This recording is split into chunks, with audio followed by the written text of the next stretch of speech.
అయ్యప్ప స్వామి గుళ్ళోకి వెళ్ళి అయ్యప్పని ప్రతిరోజు దర్శనం చేసుకున్నా, అప్పుడప్పుడు ఆయన గుళ్ళోకి వెళ్ళి ప్రదక్షిణం చేసే అలవాటున్నా వాళ్ళని భూతాది గణములు ఆవహించాలి.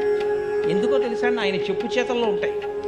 ఒరేయ్ నువ్వు వాడి జోలికి వెళ్ళకు అంటాడు ఆయన. వెళ్ళం, మీకు ఉపకారం కాదండి, ఇంకంతకన్నా ఉపకారం ఏంటి? వాళ్ళు వచ్చి మీ మీద పడిపోయారు అనుకోండి, ఎన్నుంటే మాత్రం ఉపయోగం ఏంది? వాళ్ళు మీద పడిపోకుండా ఆయన కాపాడతారు. శివుడి తర్వాత శివుడెంతగా భూతగణముల మీద అధికారం ఉన్నవాడు ఆయన. శివుడిలా ధర్మమునందు అనురక్తి ఉన్నవాడు, శివుడిలా గురువులంటే ప్రీతి ఉన్నవాడు, శివుడిలా జ్ఞానమిచ్చి మోక్షం ఇవ్వగలిగిన వాడు, విష్ణువులా పూర్ణుడు, విష్ణువులా పుష్కలుడు, విష్ణువులా ఏది కావాలంటే అది ఇవ్వగలిగిన వాడు, అమ్మవారిలా శక్తి స్వరూపుడు, అమ్మవారిలా నిరంతరము ఎటువంటి కదలికలైనా కదలించగలిగినటువంటి వాడు, ఎంత శక్తినైనా ఇవ్వగలిగిన వాడు, ఇన్ని కదలికలను ఆపి లయం చేసి మోక్షం ఇవ్వ